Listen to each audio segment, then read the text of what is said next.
Ok.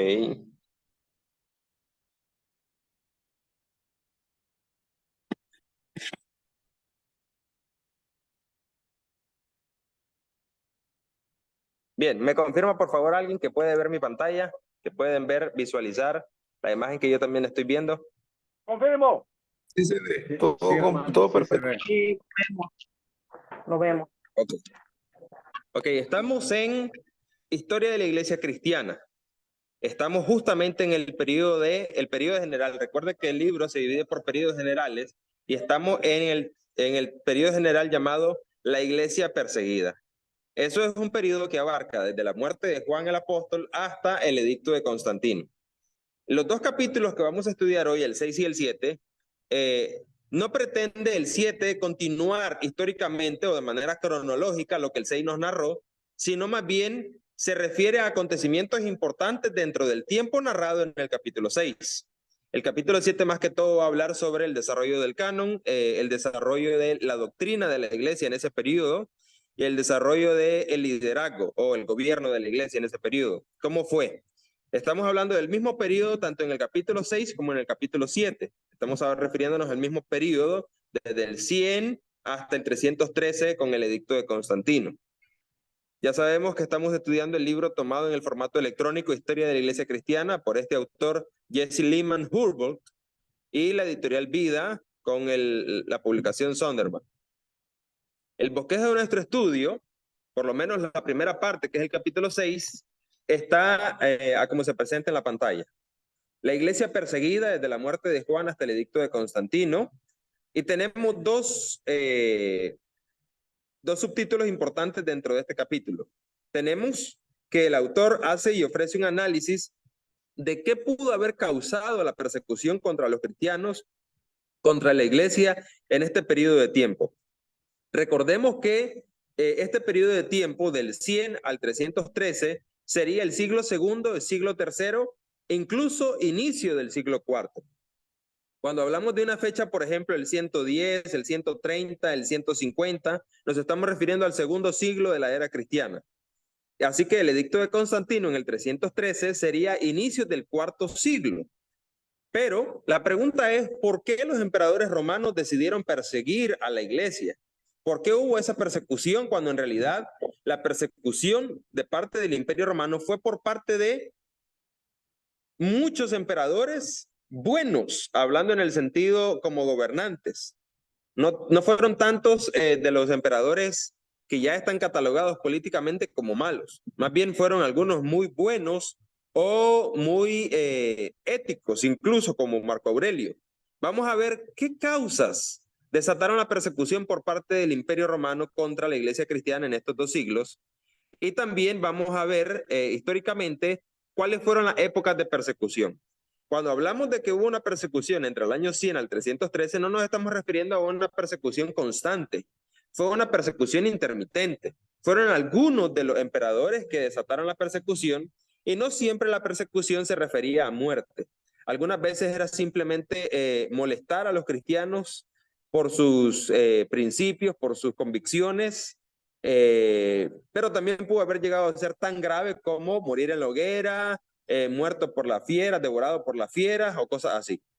¿Quiénes fueron los más atroces en cuanto a la persecución contra la iglesia? Eso es lo que vamos a ver en la segunda parte del capítulo número 6. Por ahora tenemos entonces que, primero, ¿qué causó la persecución contra la iglesia?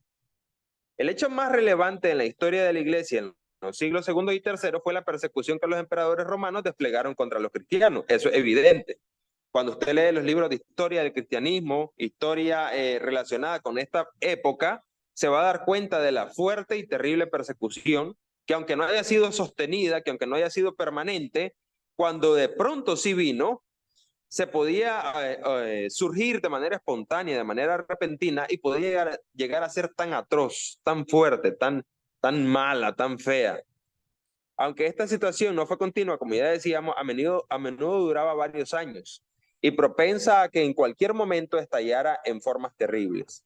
O sea que los cristianos en este periodo no gozaron de una paz permanente, sino que más bien siempre estaba latente la amenaza de persecución. En el siglo IV se prolongó hasta solamente el año 313, cuando el edicto de Constantino, el primer emperador cristiano, puso fin a todos los intentos de destruir la iglesia de Cristo o la iglesia cristiana. Pero ¿qué ocurre?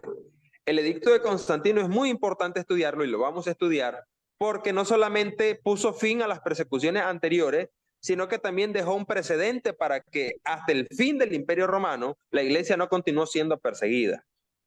Por lo menos así como tal, de manera política en cuanto al gobierno contra la iglesia. Pero ¿qué causó?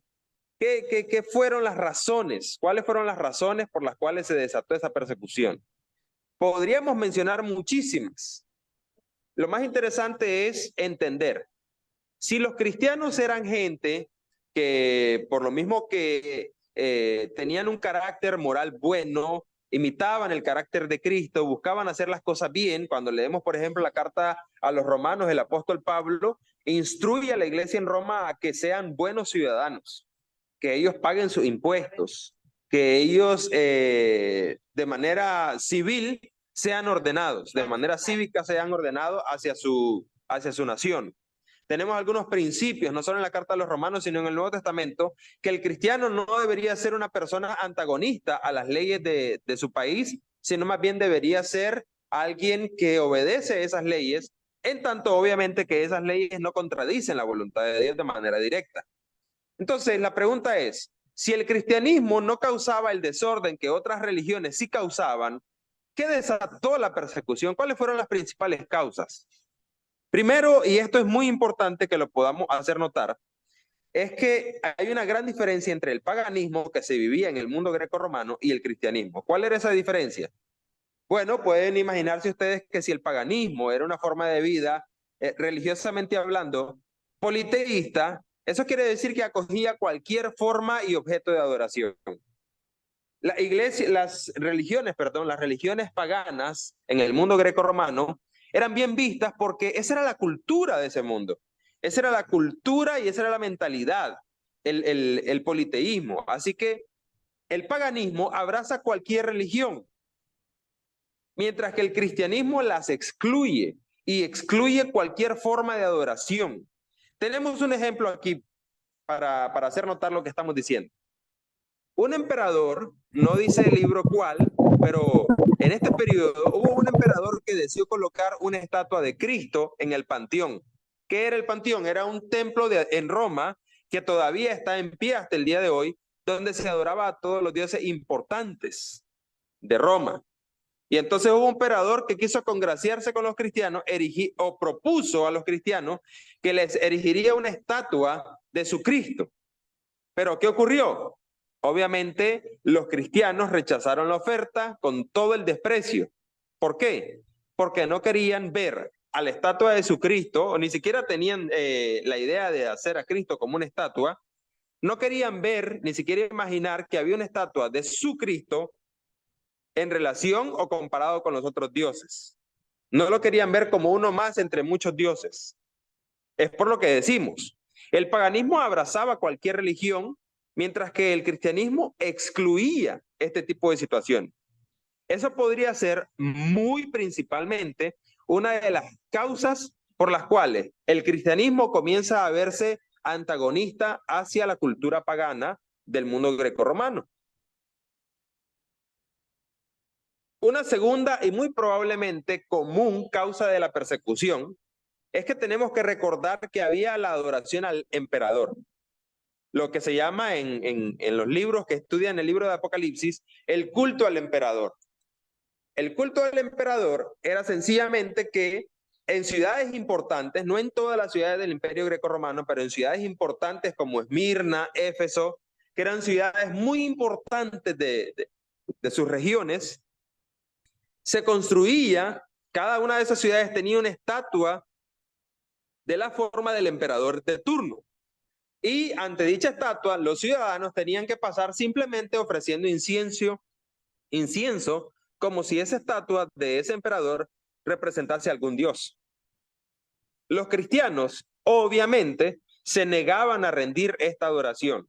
El simple hecho de ofrecer incienso a una estatua para ellos era una forma de idolatría, una forma de adoración, como si el emperador fuera un dios. No se trataba simplemente de hacer un elogio o un saludo al emperador.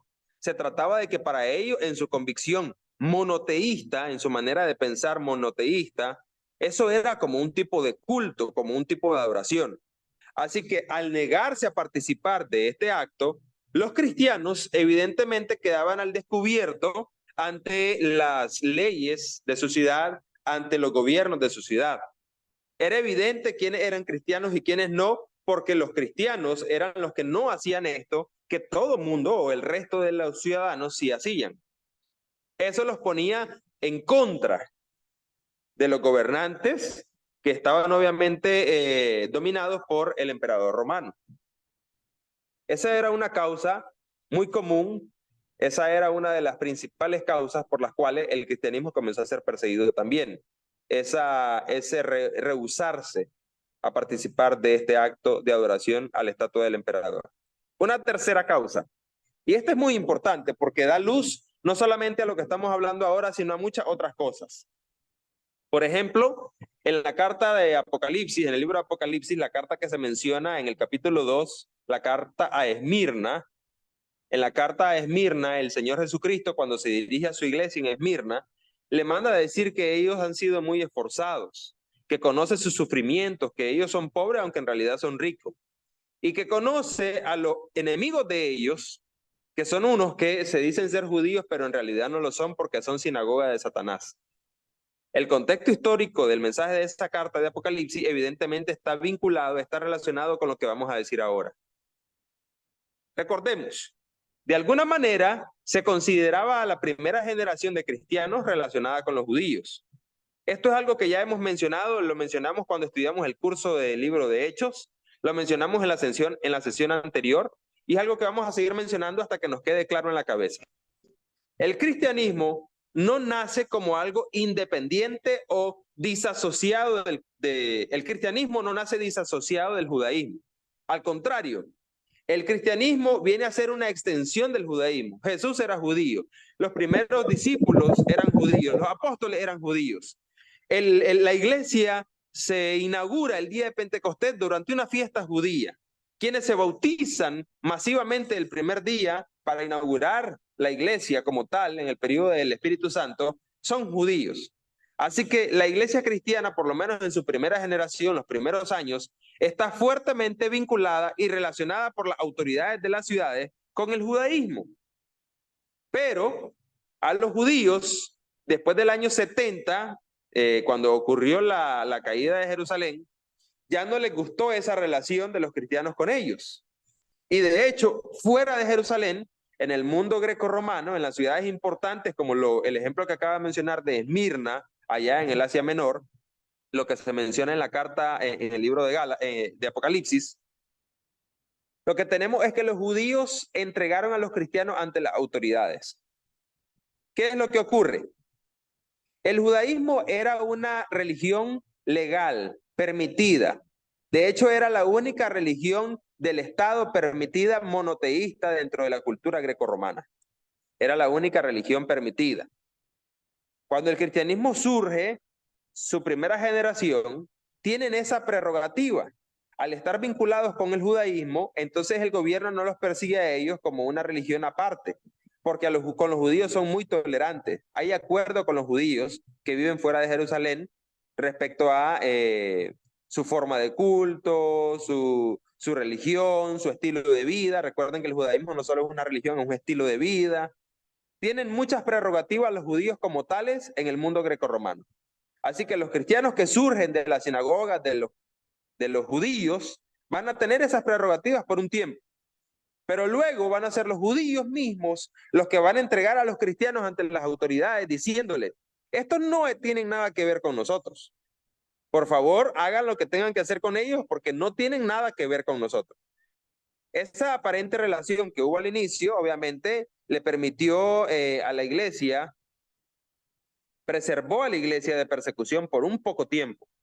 Sin embargo, después de la destrucción de Jerusalén, como ya mencionábamos, el cristianismo quedó solo sin ley que lo protegiese a sus seguidores del odio de sus enemigos, que eran obviamente los que sí estaban a favor de la adoración al emperador, y los gobernantes de turno, o sea, los gobernantes del Imperio Romano dentro de las ciudades. Esta relación inicial, judaísmo-cristianismo, beneficiaba a la iglesia cristiana. Pero cuando ya hubo esa separación por parte de los judíos, de ya querer ser excluidos con los cristianos, entonces ahí se desató más fuertemente una persecución contra los cristianos. Una cuarta razón, una cuarta causa que el autor no describe sería que los cristianos, inicialmente, el cristianismo primitivo, en este periodo del segundo siglo y el tercero, se tenían reuniones secretas. Y esas reuniones secretas despertaban sospecha de parte de las autoridades de las ciudades. Ellos se reunían antes de la salida del sol, o sea, se reunían en la madrugada y se reunían luego de la puesta del sol, por la noche. A menudo se reunían en cuevas o catacumbas, como nosotros le llamamos. Recuerden, les recomiendo aquel libro del mártir de las catacumbas, un libro que habla de este periodo justamente de la iglesia y cómo era en ese momento el martirio. Circulaban falsos rumores contra el cristianismo de ritos, de que ellos tenían ritos lascivos o criminales. La gente fuera de la iglesia murmuraba contra los cristianos que tenían ritos lascivos, criminales, que se llevaban a cabo dentro de esas cuevas, dentro de esas catacumbas. Obviamente la gente inventa toda clase de chisme con tal de lograr algo. Y los antagonistas de la iglesia en este tiempo de la historia querían levantar rumores falsos para que las autoridades de las regiones, de las ciudades, pudieran tomar acción en contra de los cristianos. Además, el gobierno autocrático del imperio sospechaba de todos los cultos o sociedades secretas, temiendo propósitos desleales. Lo que más temían el gobierno romano era que se levantara alguna religión o algún partido político que quisiera sublevarse en contra de la autoridad del emperador. La celebración de la Cena del Señor, de la cual se excluían a los extraños, en este periodo de tiempo la iglesia no solo participaban ellos de la Cena del Señor como lo hacemos hoy nosotros, que participamos de la Cena del Señor mientras que tenemos visitas, personas no bautizadas en nuestro culto, sino que ellos excluían, o sea, sacaban, no permitían el ingreso de personas distintas a ser miembros de la iglesia durante el momento de la Cena del Señor o durante los cultos en donde celebraban la Cena del Señor. Así que a menudo era una causa de acusación y de persecución contra la iglesia. Eso de que fueran tan misteriosos, tan reservados, despertaba sospechas, suspicaces.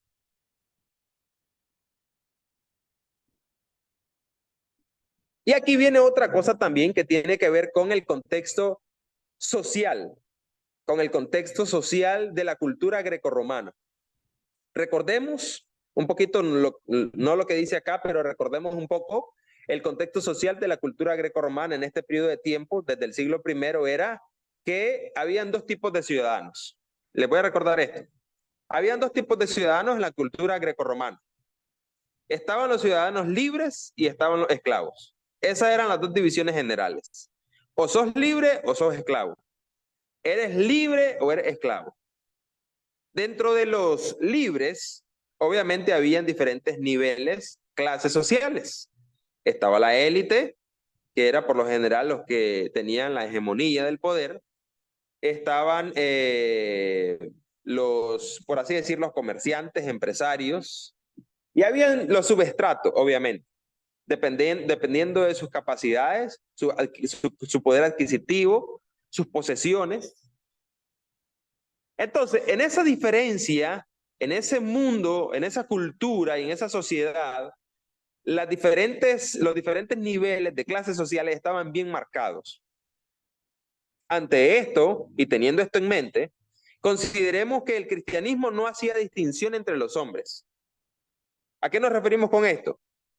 Si no hacían distinción entre los hombres, no estamos hablando entre hombres y mujeres, sino que no hacían distinción entre los hombres, tampoco lo hacían entre sus miembros ni en el trabajo que ellos realizaban dentro de la iglesia. Estamos queriendo decir que en la iglesia cristiana primitiva, un esclavo incluso podía ser líder de alguien que fuera un miembro libre. Porque recuerden que si en la sociedad tenemos ciudadanos libres y ciudadanos esclavos, Dentro de la iglesia también quizás no va a haber muchos libres y de la alta sociedad, pero sí vamos a tener ciudadanos que son libres y que probablemente tienen cierta capacidad. Están quizás por encima de los primeros niveles de las clases sociales. Entonces, ¿qué ocurre si dentro de la iglesia ponemos a un esclavo, alguien que está muy por debajo de todas las clases sociales en esa sociedad, valga la redundancia? Si lo ponemos como líder, como el obispo de la iglesia, y ponemos a alguien que fuera de la iglesia en la sociedad está por encima de él, ¿qué ocurre? Esa característica del cristianismo de no hacer diferencia, porque obviamente eso está relegado a la sociedad allá fuera de la iglesia. Dentro de la iglesia sabemos que todos somos iguales y todos valemos lo mismo. Valemos la sangre de Cristo, no importa si usted es millonario y yo soy un mendigo. El punto es que delante de Cristo, delante de Dios, valemos lo mismo. Entonces, y en dependencia de mi fidelidad, de mi lealtad a Cristo, de mi crecimiento espiritual y mi madurez, yo podría llegar a desarrollar un cargo de líder dentro de la iglesia, mientras que quizás algunos otros que fuera de la sociedad de la iglesia estaban gozando de puestos de liderazgo y de autoridad, dentro de la iglesia no lo tenían. Entonces, esa situación, esa circunstancia que estamos mencionando, hacía que el cristianismo fuera de alguna manera mal visto en la sociedad grecorromana, porque a ellos los llamaban igualitaristas, más bien los consideraban como anarquistas y trastornadores del orden social. Esa era una de las formas en las que era considerado el cristianismo y que despertó una causa de persecución. Es decir, que para el Estado, para el emperador, para los gobernantes de las ciudades, el cristianismo era un enemigo del Estado, de una manera bastante pasiva, porque nunca los cristianos tomaron una acción muy activa en contra del gobierno, pero para ellos, de una manera ética, ideológica, la forma de ser del cristianismo los convertía en enemigos del Estado. Y para concluir esta primera parte de las causas de persecución, ya les voy a dar la palabra si alguien quiere hacer un comentario o pregunta. Podemos decir que durante los siglos segundo y tercero, y sobre todo en los primeros años del siglo IV, hasta el 313 del edicto de Constantino, la religión cristiana estaba prohibida y sus partidarios sufrían proscripción, o sea, estaba prohibido. Sin embargo, la mayor parte del tiempo la espada de la persecución estaba envainada y apenas molestaban a los discípulos en sus observaciones religiosas. Pero aún durante estos periodos de aparente calma, cabía la posibilidad de un peligro repentino, siempre que un gobernante creía conveniente ejecutar los edictos o cuando algún cristiano prominente daba su testimonio abiertamente y con valor. Entonces, yo quiero que nosotros pensemos con todo esto en mente, de qué forma, evidentemente, nuestro contexto histórico, nuestro contexto por lo menos occidental, por lo menos, no tenemos un tipo de persecución como esta que estamos describiendo de la iglesia primitiva en los siglos segundo y tercero. No tenemos ese tipo de persecución o esas causas de persecución. Sin embargo, sí tenemos persecución. Aunque no sea de muerte, sí tenemos persecución. Y nuestra persecución es más ideológica. Y bueno, ahorita que estábamos describiendo las causas de persecución de parte del imperio contra el cristianismo, la última, el hecho de que el cristianismo no hacía diferencia entre los varones y un esclavo podía ser líder de un libre, incluso de alguien rico, eso tiene que ver con algo ideológico, con algo de convicciones, con algo que trastoca la sociedad en el que la iglesia estaba inmersa. Y a partir de ahí podríamos sacar una aplicación para nosotros hoy que no tenemos un tipo de persecución de muerte, por así decirlo, pero sí tenemos una persecución ideológica. ¿Qué se le viene a la mente con este tipo de persecución ideológica o cuando me refiero a un tipo de persecución moral? ¿Qué se le viene a la mente?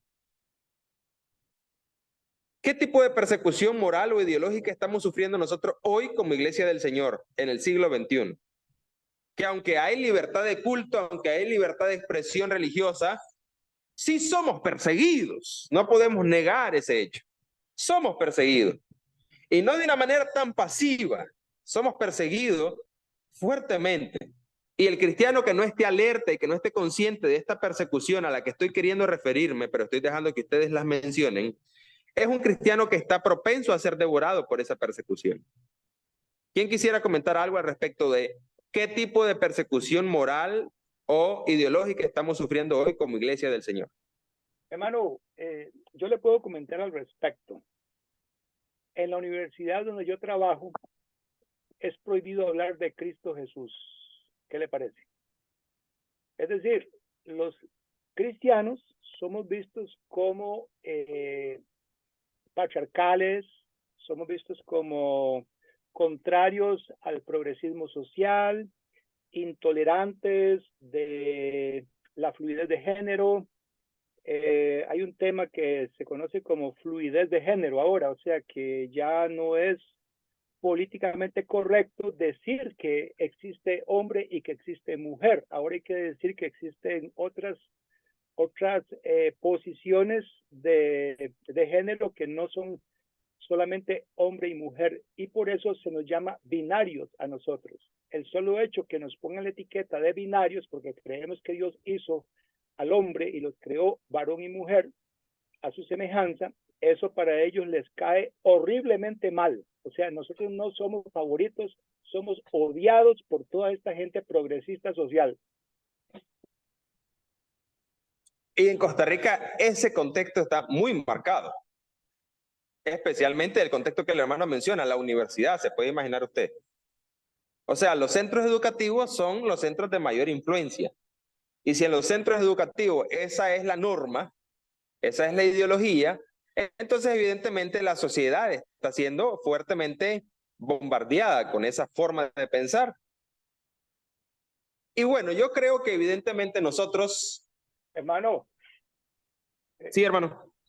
Nada más quería comentar que yo prácticamente ya casi estoy viendo el día en que se nos van a cerrar los edificios de las iglesias cristianas. ¿Cree usted que eso llegue a ocurrir? Hermano, es muy posible que lo vea mientras yo esté vivo. Es muy posible. Wow. O sea, es tanta la intolerancia, tanto el miedo que tienen estas personas de que nosotros enseñemos la verdad bíblica, que ellos nos ven a nosotros como, más bien como un peligro, somos una amenaza para ellos. O sea, todos los creyentes, seguidores de Cristo Jesús, somos amenazas para ellos. Eso está terrible. Ya en Costa Rica se presentó una ley, el partido Frente Amplio, donde quieren obligar a los papás a reconocer que los hijos de ellos que quieran cambiarse de sexo, los papás no pueden tener ninguna autoridad sobre esos hijos, que tiene que ser el Estado el que intervenga para proteger a los niños de esos papás que no acepten que su hijo necesite una operación de cambio de sexo o que necesite una castración química. En fin. ¿Y quién pagaría la cirugía? Me surge la duda, ¿no? ¿Perdón? ¿Quién pagaría la cirugía? ¿El Estado? El Estado la paga, sí, ya. El Estado, qué interesante. Correcto. Es una ley que está en proyecto, hermano, no se ha aprobado, pero ya hay toda una corriente muy fuerte política que está a favor de ella, y por supuesto que también hay un partido cristiano, ¿verdad? Hay un partido cristiano que está oponiéndose férreamente y está costando mucho porque son minoría ellos. Sí. La pregunta es, como Iglesia del Señor, ¿qué podemos hacer nosotros ante esta realidad? Cuando nosotros, desde la primera sesión, hemos estado viendo teoría de la Iglesia, y desde la primera sesión vimos, por ejemplo, la persecución que se desató en el martirio de Esteban. La Iglesia, por lo menos la Iglesia que estamos estudiando, la Iglesia primitiva, supo tomar ventaja de la persecución, aunque la persecución contra ellos no es nada parecida en la persecución contra nosotros. Sabemos y estamos conscientes de la diferencia que hay entre los dos tipos de persecuciones a los que estamos mencionando. Pero la actitud de la iglesia primitiva fue sacar ventaja de la persecución que tuvo en su tiempo. La pregunta es, nosotros como iglesia moderna, contemporánea del siglo XXI, ¿cómo podemos sacar ventaja o cómo podemos no reaccionar? No deberíamos reaccionar. El hermano Carlos mencionó algo interesante. Estas élites progresistas de nuestra sociedad actual nos ven como una amenaza. Y eso significa que somos una amenaza para ellos. Significa que seguimos siendo una amenaza. Recordemos que en el libro de los Hechos al cristianismo se le conoció como estos que trastornan el mundo entero con el evangelio, también han venido. O sea que el cristianismo siempre debería representar una amenaza, ese tipo de ideología y pensamiento de nuestra sociedad, sin importar cuál sea exactamente esa ideología o ese pensamiento. El punto es que el cristianismo siempre debería de mantener una actitud completamente antagónica a lo que la cultura, a lo que la sociedad siempre está desarrollando. Porque recordemos, sencillamente, la sociedad, no solo la actual, pero en todas las épocas, ha estado opuesta a la voluntad de Dios. Y nosotros como personas salimos de esa sociedad. Usted, bueno, quizás alguno nació en la iglesia, pero por lo menos en mi caso no nací en la iglesia. Y quizás la mayoría de esta sala no nació en la iglesia. Salimos, surgimos, venimos de esa sociedad. Y algo hubo que llamó la atención en nosotros del cristianismo. Entonces la pregunta es, ¿de qué manera la iglesia del Señor en el siglo XXI puede mantener su actitud de sacar ventaja de los diferentes tipos de persecuciones que sufrimos en las diferentes épocas? Hermano, según lo que describió nuestro hermano Carlos, yo quisiera que alguien comente al respecto de esta pregunta. Hermano, una respuesta que te puedo dar. Hermana Alba, ya le doy la palabra, solo escuchemos al hermano Carlos. Hermana Alba, disculpe que me le adelante. Vea, hermano Juan Carlos, es que viera que el tema no es tan fácil, ¿verdad? En primer lugar, el primer paso que tenemos que dar es no minimizar el peligro, no minimizar, ¿verdad? Esta persecución existe. Entonces, necesitamos verdaderamente educarnos mucho en el tema. Es decir, porque si nosotros no nos educamos, entonces vamos a lucir dogmáticos, simples, chatos, y nos van a ver como fanáticos. Es decir, a esta gente hay que enfrentarla con argumentos bien fundamentados, bien sólidos. Entonces, ahí hay una tarea muy grande que hacer como iglesia, que significa educar a las congregaciones para que nosotros entendamos cómo surge esta corriente progresista, por qué surge, cuáles son las fuerzas que están motivándola, y así nosotros podamos entonces, con la palabra de Dios en la mano, conociéndola bien y aplicándola correctamente, entonces de esa manera podríamos nosotros tener encuentros productivos con estas personas, que más bien hasta podemos evangelizarlas y hacerles ver el pecado en el cual se encuentran. También creo que podemos dirigir nuestra atención muy fuertemente hacia ese público que no está ni de un lado ni del otro.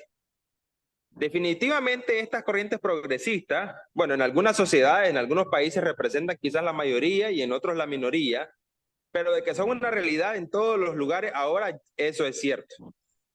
Pero el punto es que siempre hay quienes no son ni progresistas ni cristianos. Están ahí, están en un término intermedio, pensando, confundidos, ¿qué será cierto? ¿Qué será más conveniente? ¿Qué debería seguir? A eso creo que nosotros podemos dirigir nuestra atención también, porque definitivamente si nosotros como iglesias no hacemos un papel activo en querer ganar esas almas, tarde que temprano el progresismo nos va a ganar la lucha, nos va a ganar la batalla y van a terminar ellos ganando más a esa gente que nosotros. Así que ante eso, la tarea evangelística se tiene que ver, vamos a decir, no modificada, pero tiene que verse actualizada. Vamos a decirlo así, el evangelio tiene que seguir siendo el mismo, pero la estrategia, la Correcto. manera de ganar las almas con el evangelio tiene que ser actualizada a los retos que estamos enfrentando como iglesia del siglo XXI. Hermana Alba.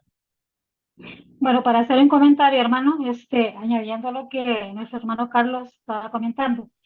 Primero que todo, lo que nosotros como cristianos tenemos que entender, comprender es de que, aunque nosotros, lo que se acaba de decir, pensamos de que es un país entero, hermano, no es Costa Rica nada más, es el mundo entero que está en caos.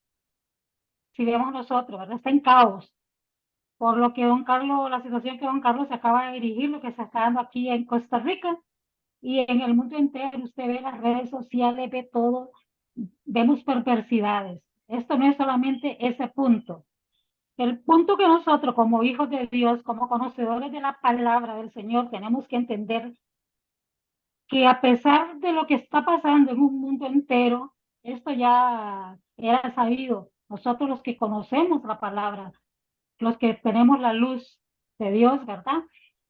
Tenemos que entender que, aunque a veces nos parece de que el enemigo nos está ganando la batalla, pero no es así, porque todo está bajo control de Dios y todo lo que está pasando es porque Dios lo permite. Si vemos en el libro de Romanos, a donde dice que los entregó a pasiones desenfrenadas, Dios ve los corazones de las personas que ya tienen un sentimiento, un pensamiento de malo, por decir algo, ¿verdad? Entonces la misma palabra dice que Dios los entrega, dice en el libro de Romanos, ¿verdad? Que Dios los entrega a pasiones desenfrenadas, ¿verdad? Tenemos que comprender, tenemos en el libro de Romanos eso. Segundo lugar, sí somos perseguidos. Y la persecución de nosotros en este siglo actual, yo digo que viene siendo tal vez no tan fuerte como los de nuestros antepasados, lo que estamos estudiando. Ahora la persecución de nosotros es persecución espiritual. Quieren destruirnos espiritualmente, quieren desanimarnos espiritualmente. La persecución que tenían los de antepasados era físicamente. Y estamos en el mismo punto. Si nosotros no aceptamos y no reconocemos todo aquello que va en contra de la palabra de Dios, de la voluntad de Dios, somos malos, somos perseguidos, somos desechados, somos odiados, hermano.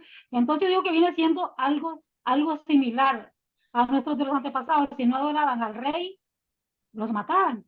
Tenemos un ejemplo que a mí me encanta en este estudio, lo dice en el libro de los Hechos, el hermano Policarpio.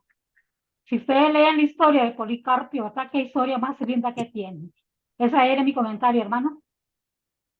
Gracias, hermana. Y justo vamos a pasar por Policarpo. Claro que sí, vamos a pasar por él porque es un martirio ejemplar. Entonces, perdón si tomamos mucho tiempo al respecto de este puntito, pero creo que hace falta hablar del tema. De hecho, deberíamos de, como instituto, preparar un seminario completo, un estudio completo al respecto de estos retos y cómo la iglesia del siglo XXI debería enfrentar estos retos. Parte se trató de hacer en la clase de apologética cristiana.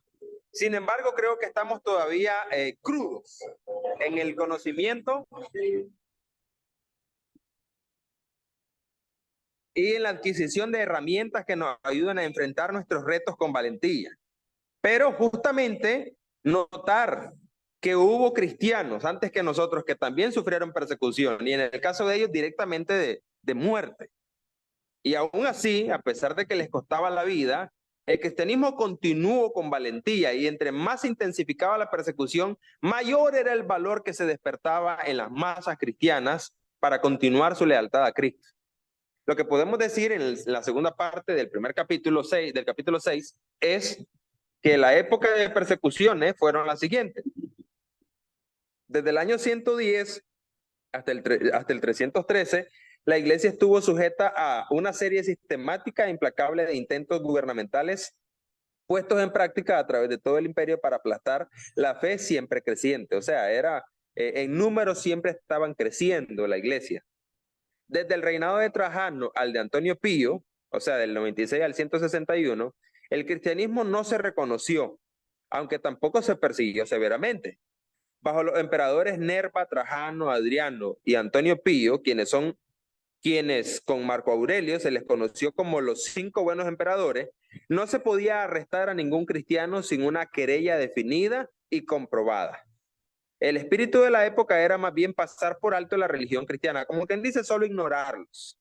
Con todo, cuando se formulaban cargos en contra de los cristianos y los cristianos rehusaban retractarse, los gobernantes se veían obligados, aún en contra de su voluntad, a poner en vigor la ley y ordenar su ejecución. Entonces, en este periodo, vemos que la persecución no fue severa, sin embargo, cuando tocó, tocó. No era una persecución así como quien dice, vayámonos contra estos cristianos, del 96 al 161 después de Cristo. Sin embargo, cuando tocó, tocó. Y algunos de los que murieron en este periodo fueron, como ya decía nuestra hermana Alba, Policarpo. Ya vamos a pasar por él. Desde el reinado de Trajano, aquí está. El mejor de los emperadores romanos y uno de los más prominentes escritores de la época de ética, fue Marco Aurelio, quien reinó del 161 al 180 después de Cristo, o sea, después del periodo que acabamos de abarcar. Su estatua ecuestre aún está en pie en el lugar de la antigua capital de Roma. Sin embargo, este buen hombre y recto gobernante fue un encarnizado perseguidor de los cristianos. Entre la multitud de mártires de estos años, solo mencionaremos a 2. Policarpo, que era el obispo de Esmirna en Asia Menor, murió aproximadamente en el 155 después de Cristo cuando lo llevaron ante el gobernador y lo instaron a maldecir el nombre de Jesucristo. Cuando él contestó: 86 años le he servido y todo lo que me ha hecho es bien. ¿Cómo podría maldecirle? Mi Señor y mi Salvador. Entonces lo quemaron vivo en la hoguera. Justino Mártir es probablemente uno de los más famosos mártires de la iglesia primitiva. Es que él era un filósofo y él enseñaba en las universidades. Entonces él continuó enseñando después de haber aceptado el cristianismo. Se convirtió en cristiano y continuó como filósofo enseñando en la universidad. Se trataba de uno de los hombres más capaces de su época y uno de los principales defensores de la fe. Sus libros aún existen, ofrecen mucha valiosa información acerca de la iglesia a mediados del segundo siglo, y su martirio ocurrió en Roma en el 166 después de Cristo. Esto fue durante el gobierno del emperador Marco Aurelio. Interesante que el emperador, reconocido como uno de los más prominentes, hablando de ética, fue uno de los más encarnizados perseguidores de los cristianos. Y fue en su tiempo cuando Policarpo y Justino Mártir fueron ejecutados. Septimio Severo empezó a gobernar en el 202. Ustedes pueden ver los intervalos donde no hubo persecución. En el 202, una terrible persecución que duró hasta su muerte en el 211. Este emperador Severo tenía una naturaleza morbosa y melancólica. Fue muy riguroso en administrar disciplina y procuraba en vano restaurar las decadentes religiones de otros tiempos. En todas partes la persecución contra la iglesia hacía estragos, pero era más severa en Egipto y en el norte de África. Recordemos que si el judaísmo era muy fuerte fuera de Jerusalén, en la zona norte de África, en Alejandría y en Asia Menor, entonces la iglesia cristiana que va a surgir del judaísmo evidentemente va a ser más fuerte también en esos mismos lugares, porque la iglesia surge de las sinagogas. La iglesia surge como una extensión del judaísmo. En este periodo de tiempo, cuando Septimio, Leónidas, que fue el padre del gran teólogo Orígenes, un teólogo muy famoso, muy reconocido, cuando uno estudia filosofía e historia, Orígenes tiene que ser estudiado. Este Leónidas murió decapitado en Alejandría en el 203. Las fieras, hicieron pedazo a Perpetua, una mujer noble de Cartago que era una ciudad al norte de África, y su esclava Felicitas.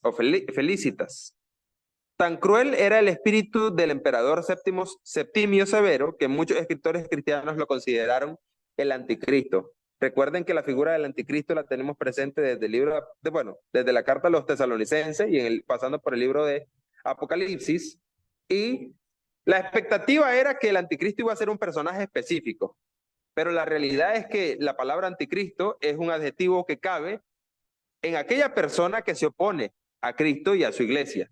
Entonces, algunos escritores cristianos de esta época consideraron a este Septimio como el anticristo de su época. Luego tenemos otra persecución bajo Valeriano, en el 257.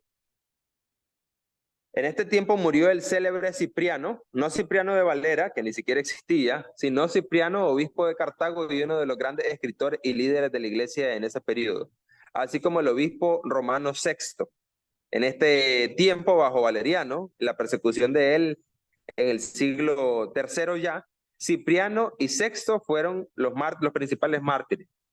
La última y más sistemática y terrible de todas las persecuciones fue durante el reinado de Diocleciano y sus sucesores, del 303 al 310.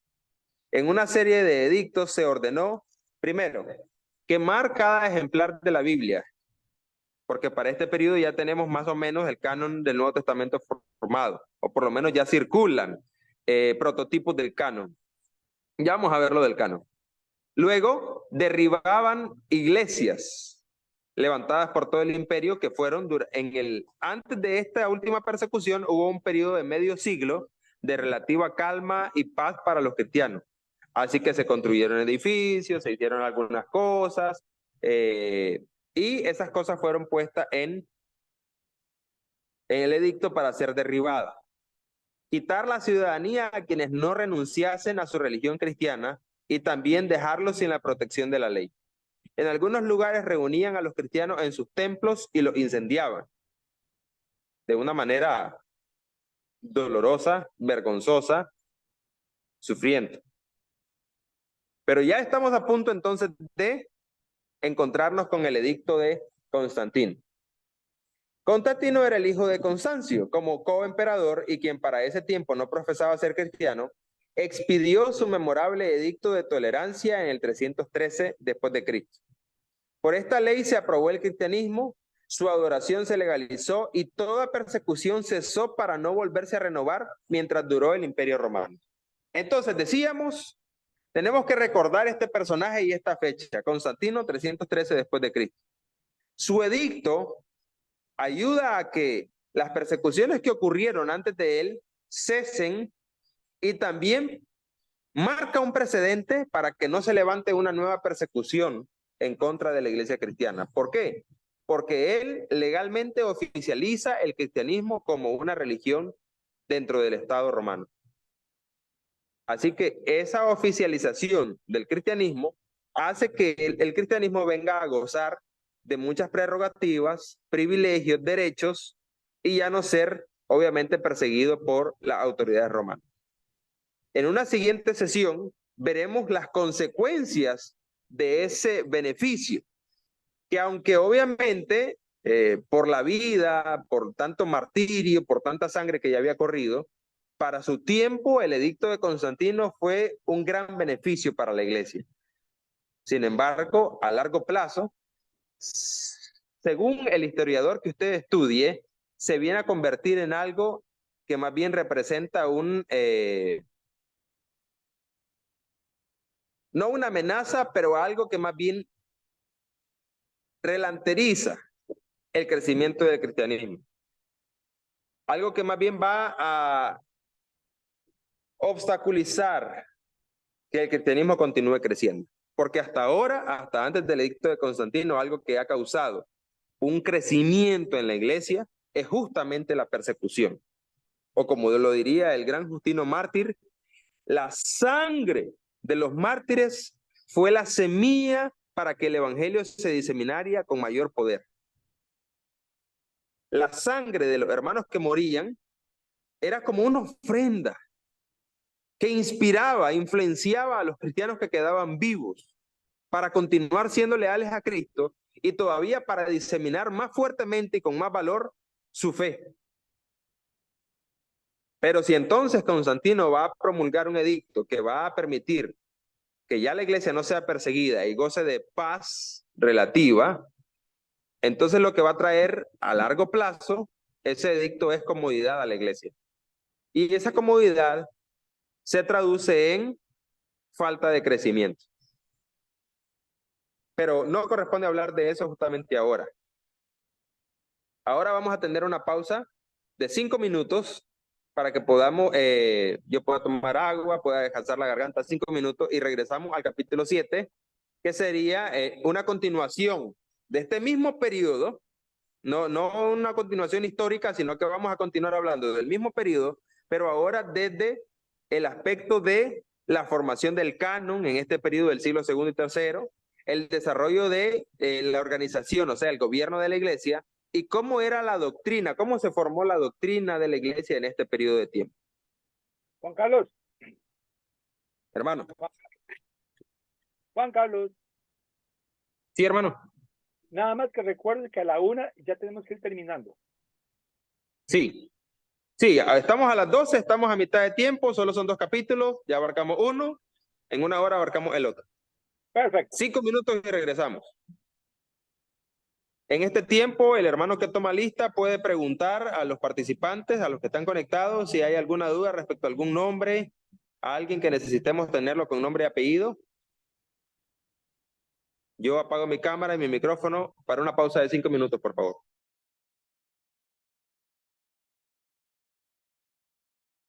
Corre video. Muy bien, hermanos, como decíamos, ya abarcamos un periodo de tiempo.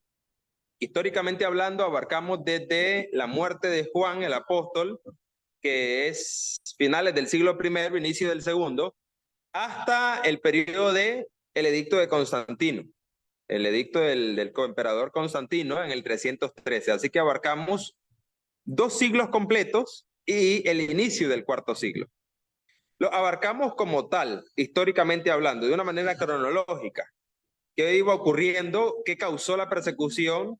¿En qué periodos, bajo qué emperadores fueron las persecuciones? No fue una persecución permanente, no es que siempre estaban siendo perseguidos, más bien casi al final, en el siglo III, hubo un periodo de 50 años, medio siglo en que la iglesia no fue en ningún sentido perseguida, pero luego la última persecución, antes del edicto de Constantino, pues obviamente destruyó mucho de lo que se había avanzado en ese periodo. Pero, ¿qué decir respecto de, aparte del martirio, qué estaba ocurriendo en la iglesia? Sí, ok, de parte del imperio hacia la iglesia estaba ocurriendo persecución, pero internamente en la iglesia, ¿qué estaba ocurriendo? ¿Cuál era la actitud? Justamente lo que discutíamos antes del receso. ¿Cuál era esa actitud de la iglesia ante su realidad, ante su situación de persecución? Lo que nosotros podemos ver, según el autor del libro de texto, es que en este periodo es cuando se puede hacer notar y datar incluso la formación del Nuevo Testamento como canon, o mejor dicho, la formación del canon del Nuevo Testamento, como tal y lo conocemos hoy en día. Pero también es interesante analizar, bueno, si los apóstoles murieron, eventualmente hubo la necesidad de un gobierno, de un liderazgo en la iglesia. Este es el periodo de la iglesia conocida como, los sucesores de los apóstoles son conocidos como los padres de la iglesia. 2º siglo, 3º, 4º, hasta 5º siglo más o menos. Tenemos el periodo conocido por algunos historiadores, así no lo nombró nuestro autor, pero algunos historiadores conocen este periodo de tiempo como el periodo de los padres de la iglesia, que son esos sucesores de los apóstoles y que también ellos van a tener sucesores. Y en la sesión primera de este estudio, de este curso, veíamos que al inicio de la iglesia, allá con Pedro, Juan, en el libro de los Hechos, la doctrina era muy básica. No tenían Nuevo Testamento, no tenían un cuerpo de doctrina como tal formalizado, pero sus creencias, sus bases doctrinales eran sencillas y eran 3 los pilares importantes. ¿Cuáles eran? Decíamos en aquella sesión, la muerte de Cristo, su resurrección y su segunda venida. Eran básicamente, como quien dice, las columnas de la predicación apostólica y de la doctrina. Sobre esas 3 columnas doctrinales reposaba el resto de creencias de la iglesia. La cena del Señor, obviamente, era un memorial de la muerte de Jesucristo. Pero entonces, en este periodo, segundo siglo y tercero, ¿cómo era el cuerpo de doctrina de la iglesia? ¿Cómo se formaba la doctrina de la iglesia? Ya no estaban los apóstoles. La iglesia primitiva continuaba y seguía la doctrina de los apóstoles. Pero como ya no tenemos a los apóstoles acá, entonces, ¿cómo era? Eso es justo lo que queremos discutir ahora en estos próximos 50 minutos. Así que tomo la opción de compartir pantalla para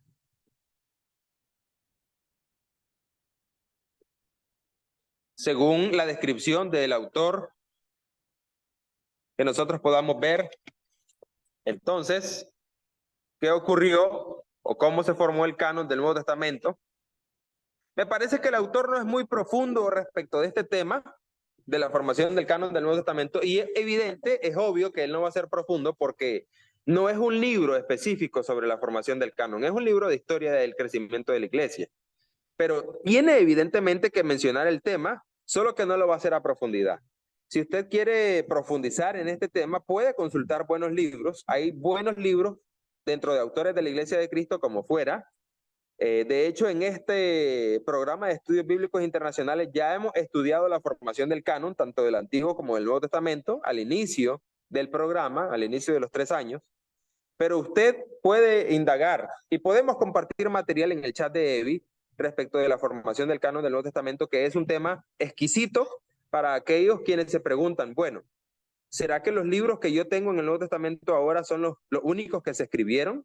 ¿Será que solo eran estos o había otros? ¿Y por qué los otros fueron excluidos y los que yo tengo fueron dejados?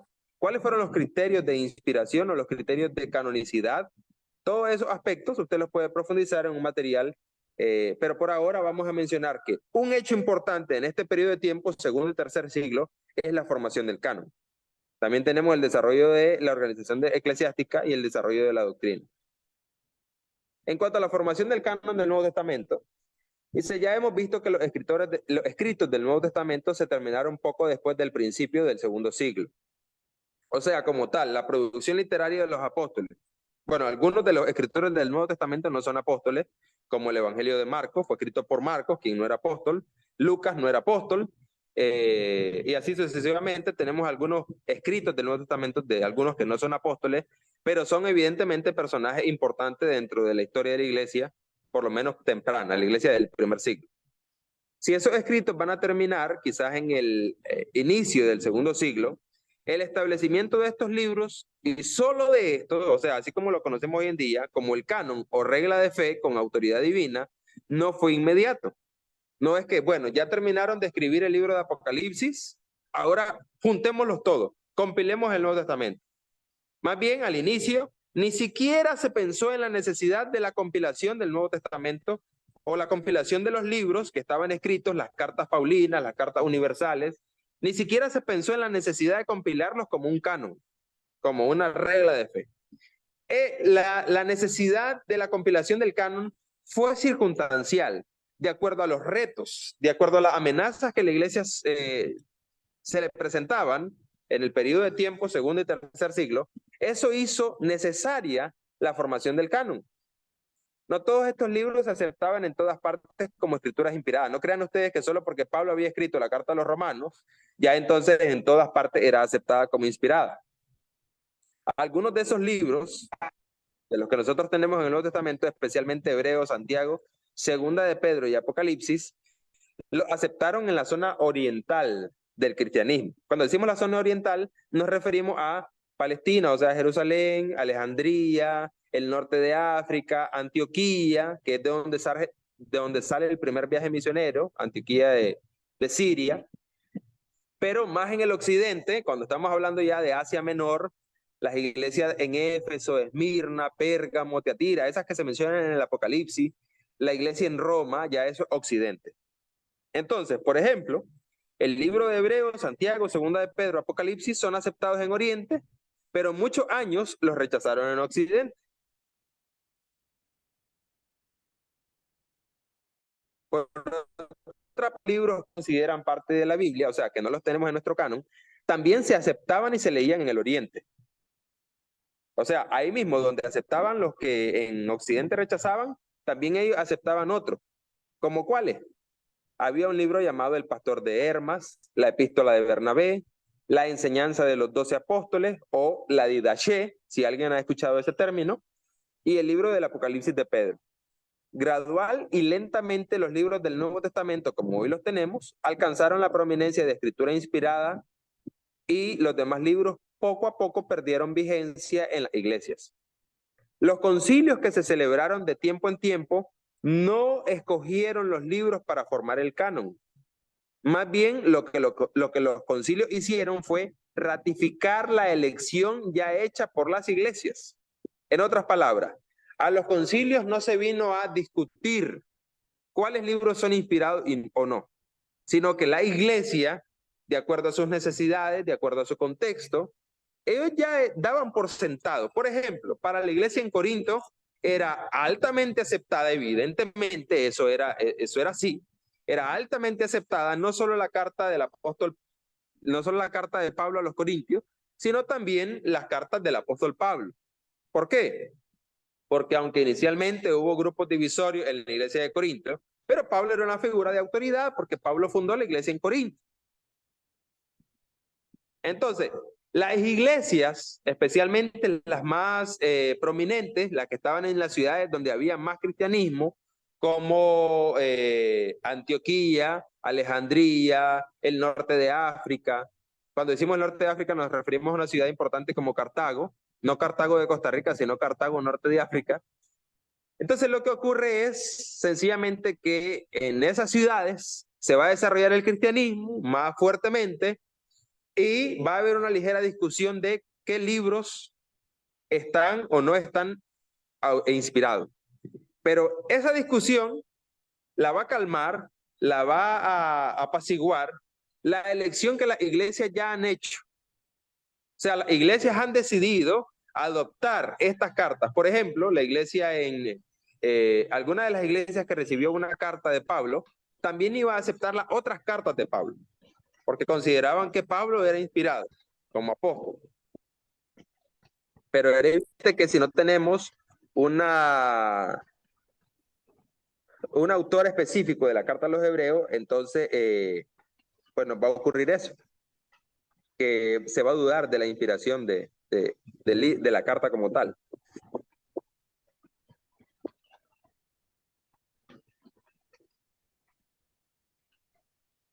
Ahora hablemos del desarrollo de la organización eclesiástica. Antes me gustaría que alguien me confirmara que me siguen escuchando igual. Perfectamente, hermano. Sí, señor, se le escucha correcto. Porque yo sí ya los comienzo a escuchar muy bajito. ¿Será la ¿Ustedes me siguen escuchando igual?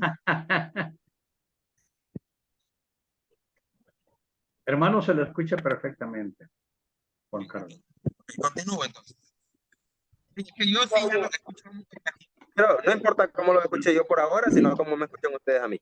Perfecto, le ¿Cómo escuchamos fue el bien. desarrollo de la organización eclesiástica? El gobierno, especialmente el gobierno.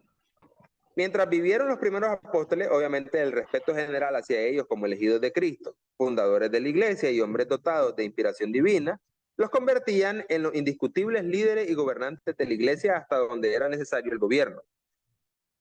¿Cómo así que hasta donde era necesario el gobierno? Bueno, recordemos, por ejemplo, que cuando Felipe desarrolló su ministerio evangelístico en Samaria, los apóstoles de Jerusalén tuvieron que bajar a Samaria para ratificar a esos primeros cristianos.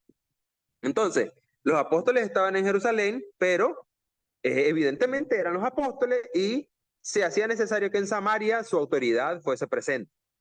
Cuando Lucas escribió Hechos y Pablo escribió a los filipenses y a Timoteo, los títulos obispos y ancianos, o sea, presbíteros, en el griego, presbútero, se aplicaron libremente a los mismos funcionarios de la iglesia.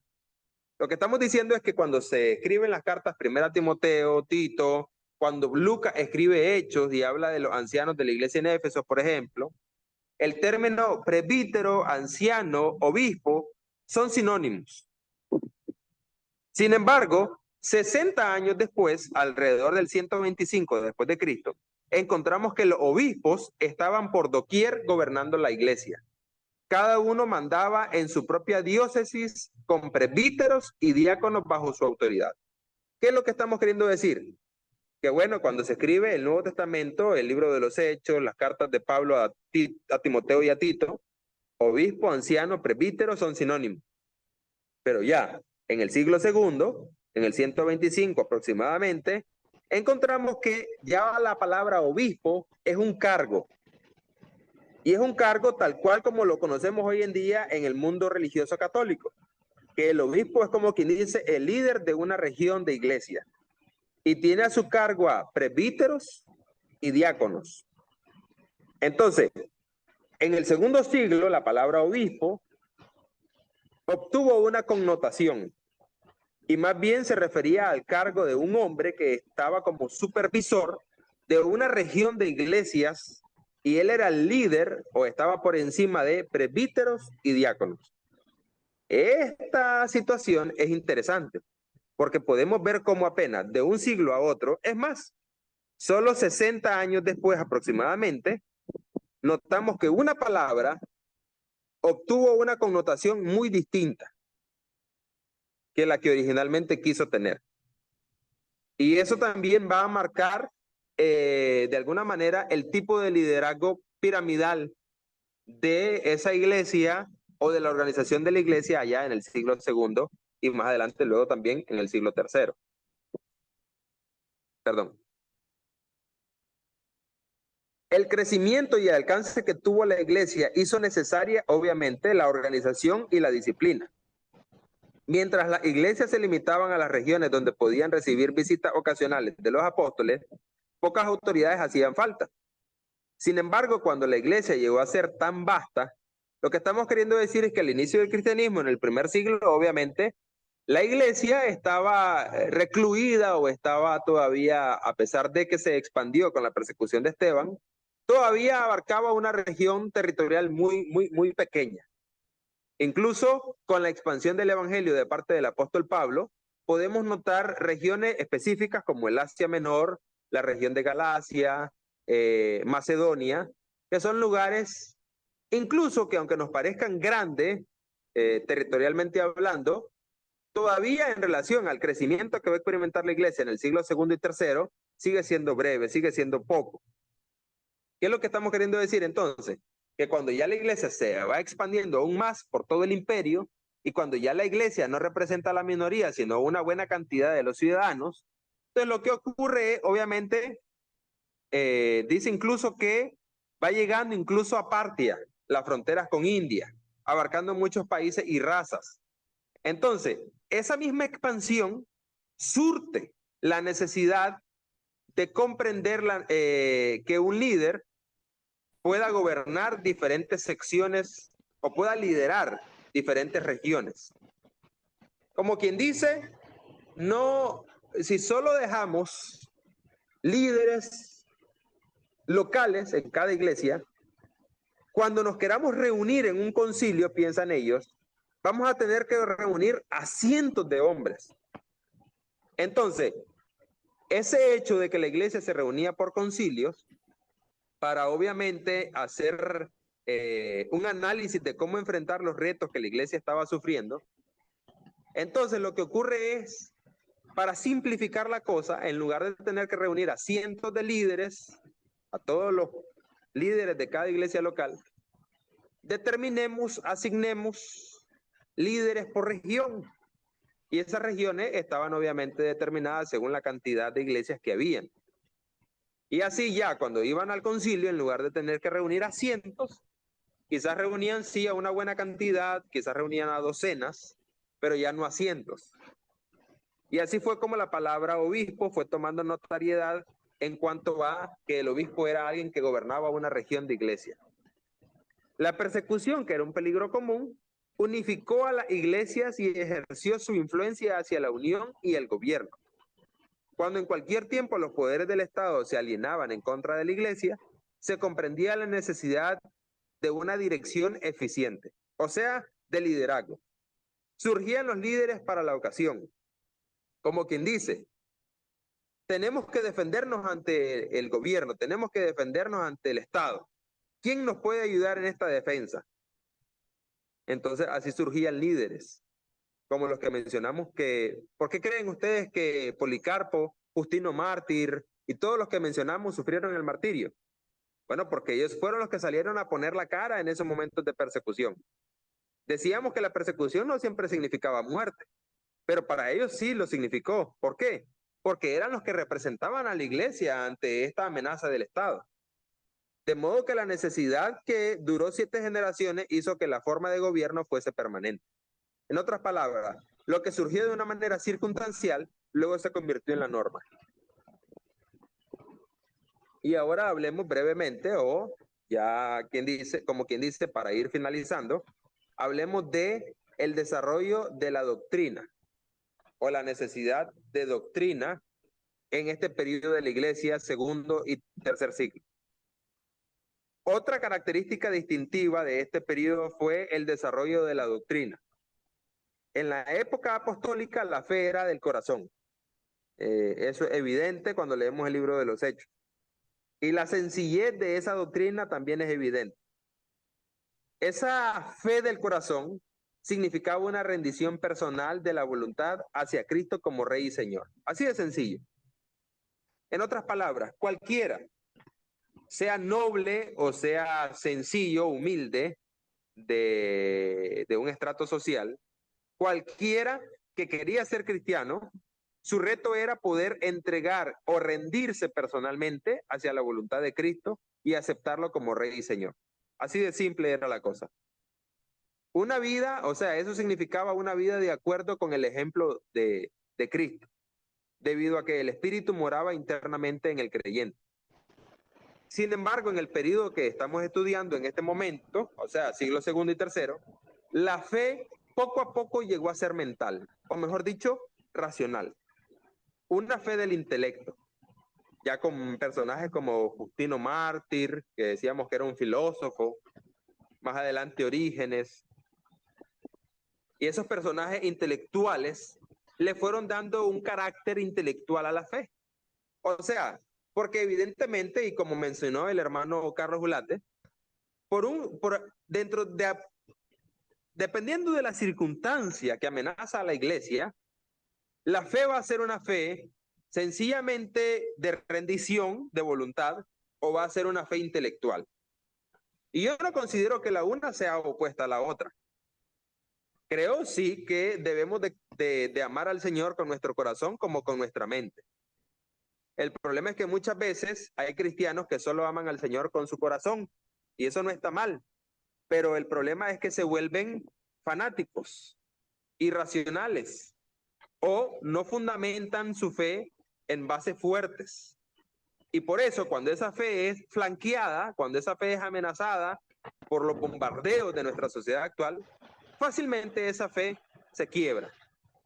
Pero un buen balance entre el corazón y la mente podría dar como resultado un cristiano como Justino Mártir, un cristiano como Policarpo, un cristiano como Orígenes, como Papillas, cristianos que estuvieron dispuestos incluso a morir por la causa de Cristo, sin que eso significase que habían contradecido su razón o su intelecto. Una fe que creía en un sistema de doctrinas riguroso e inflexible, porque obviamente si se trataba de una fe intelectual, el sistema de doctrina tenía que estar bien formado, tenía que ser riguroso. Y en cuanto al inflexible, queremos decir que no admitía ningún tipo de contaminación externa. Se enfatizaba en la sana doctrina, antes que la vida espiritual. Obviamente, cuando se enfatiza más en la doctrina, se tiende a descuidar la vida espiritual. Si se puede encontrar un balance entre ambos aspectos, eso es lo ideal. Las normas del carácter cristiano eran aún elevadas y la iglesia tenía muchos santos enriquecidos por el Espíritu Santo. No obstante, la doctrina se convertía cada vez más en la prueba del cristianismo. El credo de los apóstoles, la más antigua y sencilla declaración de fe cristiana, se compuso durante este periodo, porque surge la necesidad de establecer un cuerpo doctrinal como tal. Y cuando hablamos del desarrollo de la doctrina como intelectual, evidentemente tenemos que mencionar que en este periodo y en toda esa región del mundo grecorromano de esas fechas, surgen tres escuelas teológicas, las tres grandes escuelas teológicas y de pensamiento cristiano, en donde se van a producir grandes libros, grandes obras literarias y van a ser reconocidos grandes personajes. Es uno de los momentos más interesantes de la historia de la iglesia para los intelectuales, para los que les gusta fundamentar su fe en una base intelectual. En Alejandría, en Asia Menor y en el norte de África están estas tres grandes escuelas de teología. Estas escuelas se establecieron para instruir a los que venían de hogares paganos y habían aceptado la fe cristiana, pero pronto se desarrollaron en centros de investigación de la doctrina de la iglesia. Grandes maestros estaban asociados con esta escuela. Obviamente, por ejemplo, hablemos de la escuela en Alejandría. Si alguien recuerda, Alejandría era una ciudad importante desde antes de la era cristiana por los judíos. Para el judaísmo, Alejandría era una de las ciudades más importantes, es una ciudad que fue fundada por Alejandro Magno, Alejandro el Grande, y en esa ciudad ocurrió un acontecimiento muy importante para nosotros que hay que estudiarlo, hay que conocerlo. ¿Quién me puede decir cuál fue el acontecimiento literario muy importante antes de la era cristiana que ocurrió en Alejandría? ¿Quién lo recuerda? No lo menciona el autor, no está en la lectura para esta sesión, pero de pronto alguien sabe qué ocurrió en Alejandría antes de Cristo, en el siglo II antes de Cristo. Y es un acontecimiento literario importante que como iglesia debemos conocer. Cuando tradujeron la Biblia, la Septuaginta, al griego. Exactamente. En Alejandría fue donde se tradujo la escritura hebreas, porque en Alejandría estaba una de las más grandes bibliotecas del mundo. Recuerden ustedes, la cultura griega era una cultura muy intelectual, con los grandes filósofos. Entonces, Alejandría fue una ciudad muy grande, muy importante, una biblioteca muy grande, y en esa biblioteca conocían por la comunidad de judíos que había allá, conocían las escrituras hebreas, pero no tenían esas escrituras hacia su idioma.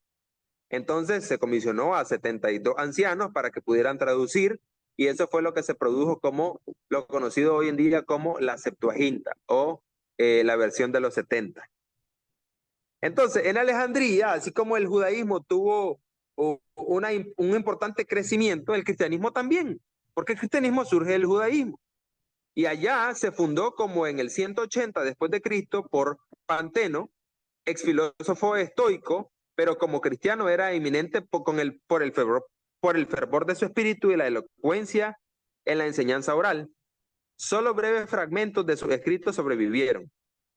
O sea, Panteno fue el fundador de esta escuela teológica allá en Alejandría, aproximadamente en el 180 después de Cristo. Le sucedió Clemente de Alejandría, otro personaje importante, que vivió del 150 al 215 después de Cristo aproximadamente. Varios de sus libros, casi todos en defensa del cristianismo contra el paganismo, aún existen.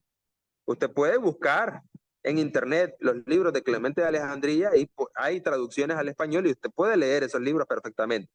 Aunque el más grande de la escuela de Alejandría y el expositor más capaz de todo el periodo fue Orígenes de Alejandría. Orígenes es el hijo del que ya mencionamos, el mártir que ya mencionamos, quien enseñó y escribió sobre muchos temas, mostrando gran saber y poder intelectual. Esto se estudia bastante cuando uno estudia filosofía y teología, estos personajes. Y tenemos la escuela de Asia Menor. Ya Asia Menor es una región muy alejada de Alejandría, porque Alejandría está en África y Asia Menor obviamente está muy al norte, de hecho, en un continente distinto. Pero si el apóstol Pablo, según la tradición, si el apóstol Juan, según la tradición, y bueno, y según si él escribe el libro de Apocalipsis y dirige el libro de Apocalipsis a estas 7 iglesias en la región de Asia Menor, quiere decir que en aquella región del Asia Menor, si tenemos al último apóstol vivo, también el cristianismo va a tener un crecimiento significativo. Y ese crecimiento también va a significar un crecimiento intelectual, por lo cual la escuela del Asia Menor también era importante. No radicaba en un solo centro, o sea, esta escuela no estaba en un punto específico, sino que consistía de un grupo de maestros y escritores de teología. Su gran representante fue Ireneo de allá, de la región del Asia Menor, este combinó el celo del evangelista con la habilidad del escritor consumado.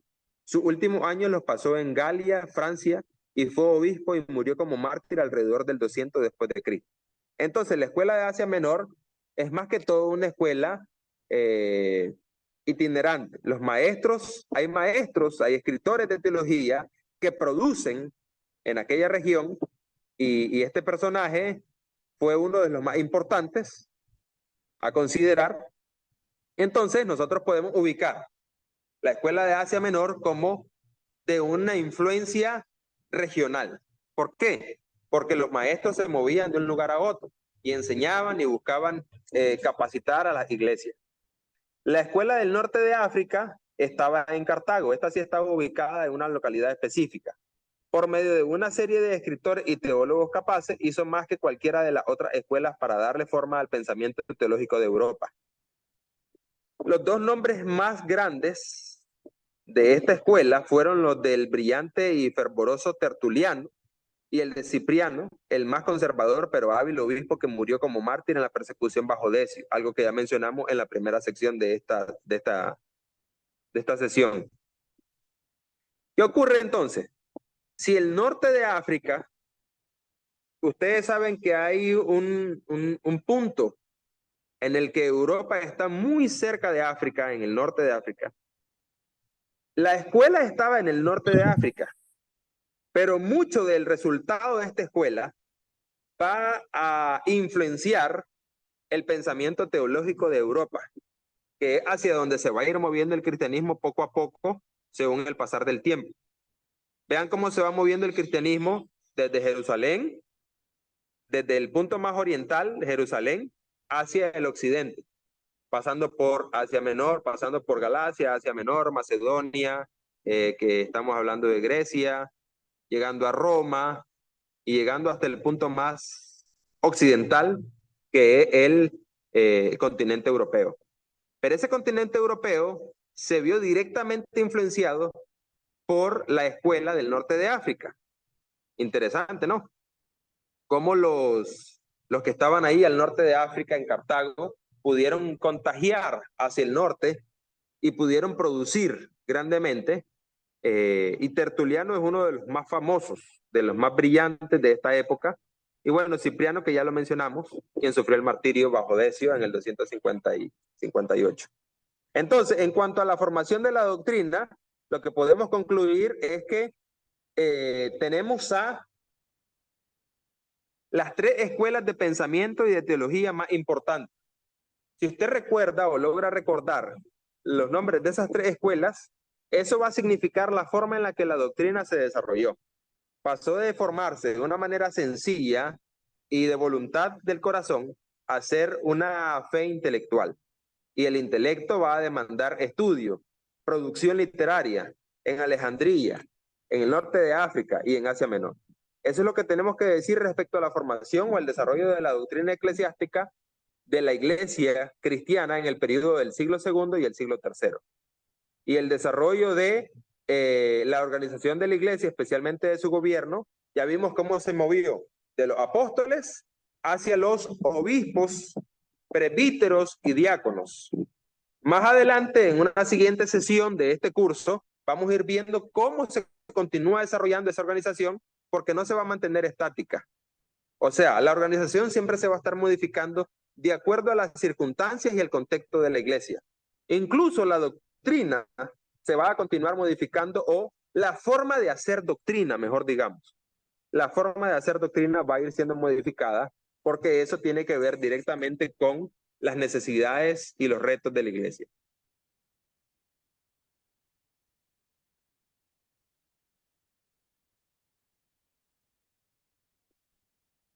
Perdón, cuando yo estoy compartiendo pantalla no puedo leer sus mensajes, pero encuentro en la sala de chat, en la bandeja de chat, ahí estaban hablando sobre si no fue en latín. y luego al griego. No. Para responder a Adonis, creo que fue el que hizo la pregunta, en Alejandría se tradujeron las escrituras hebreas hacia el griego directamente por parte de 72 ancianos judíos, porque eso ocurrió en el siglo II antes de Cristo. Se tradujo la escritura hebrea al griego. Y luego, más adelante, en el siglo IV, si no me equivoco, ya en la era cristiana, en el siglo IV después de Cristo, se traduce del griego al latín, que es lo que se conoce por San Jerónimo, que es lo que se conoce como la Vulgata Latina. Y ya mucho más adelante, ya incluso cuando pasemos el periodo de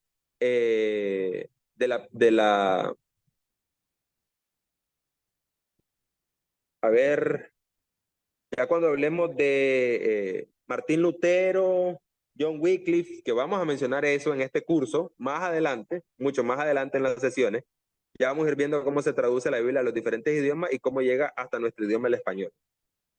Pero bueno, por aquí estamos ahora con el contenido del material, capítulos 6 y 7. Espero que haya servido de mucho el resumen. Si ustedes hicieron la lectura, notaron que hubo muchas cosas que no dijimos, porque obviamente por tiempo no lo podemos abarcar. La sesión anterior fue más larga que 2 horas. Duramos 2 horas y media. Pero el propósito de nuestras sesiones en vivo, nuestras sesiones sincrónicas, es que tengan una duración de no más de 2 horas. Así que tenemos 15 minutos, antes que se haga la 1 de la tarde, para si hay preguntas o comentarios respecto a este segundo capítulo de estudio del día de hoy, que es el capítulo 7 del libro. ¿Qué les pareció la formación del canon? ¿Cómo se desarrolló? O lo interesante de cómo la palabra obispo llegó a significar una cosa al inicio y luego otra cosa al final, una connotación muy distinta, por lo menos en cuanto a la influencia, a la capacidad de liderazgo. Y también estos personajes que surgieron de las distintas escuelas de pensamiento y teología en el norte de África, en Alejandría y en el Asia Menor. Si hay alguna pregunta, comentario, alguna duda incluso, bueno, ya despejamos la duda de lo del latín, el griego y eso. Pero si hay alguna otra, esto es su tiempo. Incluso pueden hacer comentarios respecto de qué les parece la sesión del día de hoy. ¿Qué les pareció la lectura? A mí me parece que nuestro autor es bastante abarcador y la lectura es bastante sencilla, no es nada compleja. Así que los invito que hagan siempre su lectura antes de venir a la sesión en vivo, a la sesión sincrónica, para que podamos tener un mejor aprovechamiento de nuestra discusión. Bueno, hermano, yo puedo aportar de que sí está bien detallado. Vamos entendiendo a la perfección toda esta manera de organización de la iglesia y que estamos hablando del pasado a un presente. Pero yo pienso que es muy necesario detallar como se ha ido detallando para que podamos entender más adelante cómo la iglesia se mantiene y su desafío. Es mi comentario.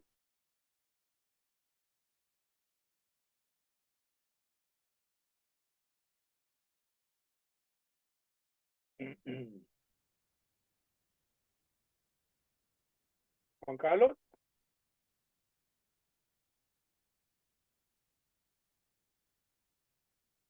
Hola, Juan Carlos, ¿estás ahí?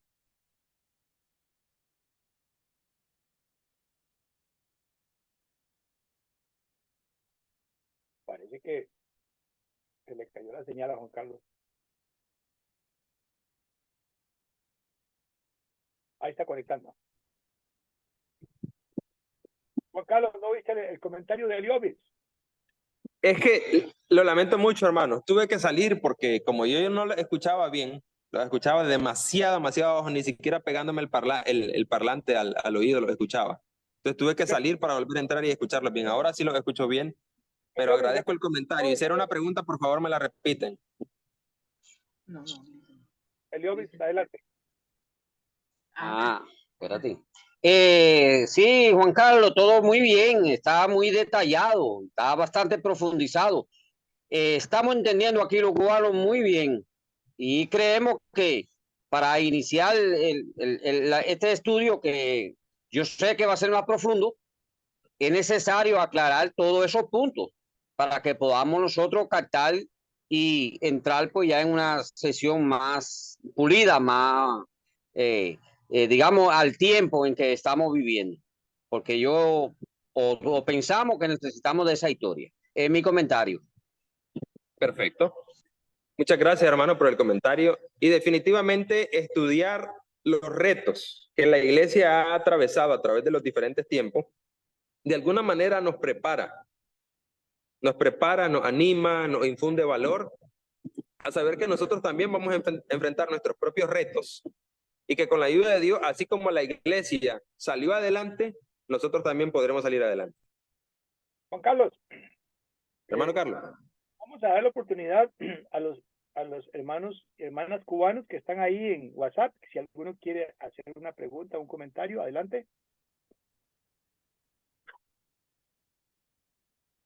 Bendiciones para todos.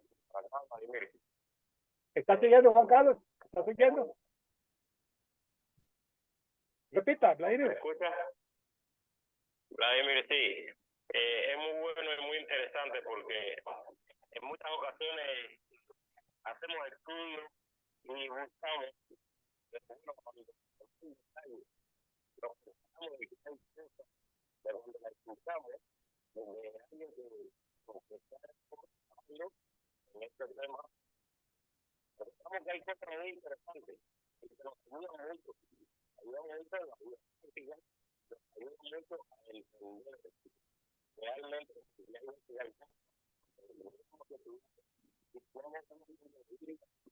pero ya cuando vamos escuchando y lo estamos analizando, ya vemos la percepción de las cosas que estuvieron diciendo en este tiempo.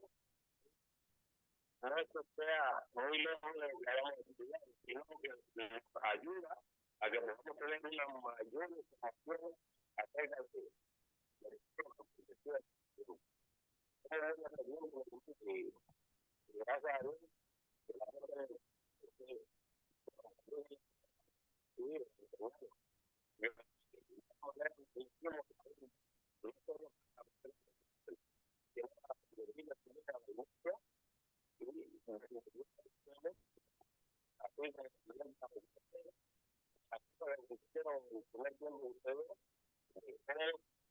estamos siendo perseguidos,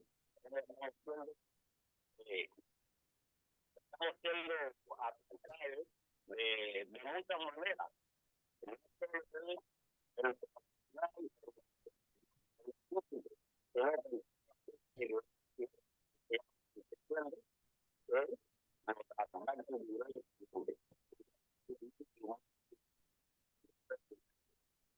Gracias, Vladimir. ¿Oyeron bien los demás por Zoom? La gente que está en Zoom, ¿me confirma alguno si se oyó bien a Vladimir? No sé. Muy difícilmente. Sí. Si usted nos pudiera hacer un breve resumen, ya resumen es breve, pero un breve resumen de lo que el hermano dijo. Bueno, el hermano Vladimir dijo que se siente muy complacido. Él dice que esto ha sido muy útil y que está muy contento porque está aprendiendo de gente que ha estudiado como vos y que esto es algo que le va a contribuir mucho para él compartirlo en las iglesias allá en Cuba y que dice, habló un momento que se sienten que sí, que hay muchos ataques contra la iglesia actualmente y que esto nos ayuda a prepararnos y a darnos cuenta que es un ciclo recurrente, que esto que sucedió hace 2000 años va a suceder nuevamente y sigue sucediendo en todos los siglos, siempre hay un elemento de persecución contra los hijos de Dios. Gracias por el resumen, hermano Carlos. ¿Hay algún otro dentro de los que usted administra que quiera comentar algo? ¿Algún otro hermano o hermana cubano, por favor? Voy a cambiar micrófono, a ver si tal vez le pongo otro micrófono. Vamos a ver. Hermano, si no habla nadie, a mí también me gustaría hacer un comentario más adelante. Adonis. Sí.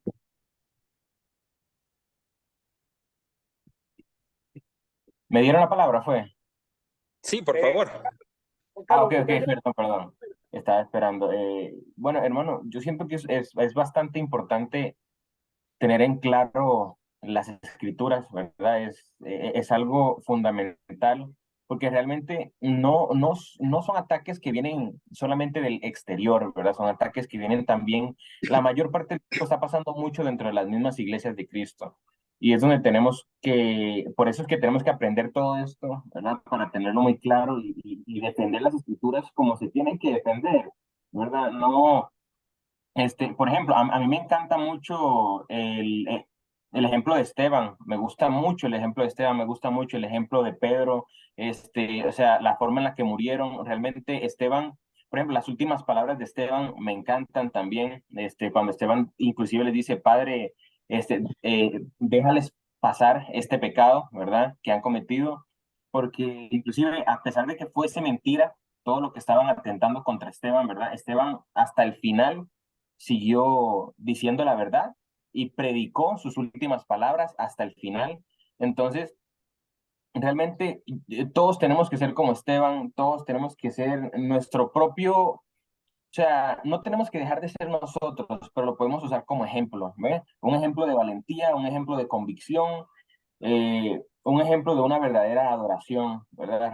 Realmente hay que tener mucho cuidado entre nosotros como hermanos, ¿verdad? Que no lleguemos a querer tergiversar las escrituras con nuestra propia convicción personal, con nuestras propias metas personales, no desviarnos del objetivo que realmente es Cristo, ¿verdad? Yo insto realmente a que se hagan las cosas como dice las escrituras, como dice la palabra. Dejémonos de murmurar entre nosotros, dejemos de ver los defectos del otro, ¿verdad? Practiquemos muy bien lo que nos dice Pablo en Romanos 4:14 en adelante, si no me equivoco, ¿verdad? Practiquemos el amor, practiquemos la unión, que eso es lo que realmente nos va a ayudar bastante a seguir adelante. Ese es mi comentario. Realmente estos estudios son muy buenos, nos alimentan realmente el alma, como dice Billy Graham, ¿verdad? Realmente hay que comer las escrituras, ese es nuestro alimento, ¿verdad? Hay que rescatar lo bueno de él, ¿verdad? Y desechar lo malo, por supuesto, pero es una frase que me gustó bastante. Nuestro alimento es las escrituras, eso es lo único que deberíamos comer, leer la palabra todos los días y reforzar lo que realmente somos, que es cristianos, ¿verdad? Seguimos a un solo Dios. Eso es lo que quería comentar, hermano. Muy agradecido realmente. Adonis, te quiero agradecer porque casi en tus últimas palabras nos recordaste uno de los valores más bonitos, quizás uno de los valores más significativos que tiene el hecho de que nosotros, todos los que estamos en esta sala, varios somos y representamos a diferentes países. Dijiste que nos mantengamos unidos en amor y que la iglesia debemos de vernos como el cuerpo del Señor sin importar la frontera.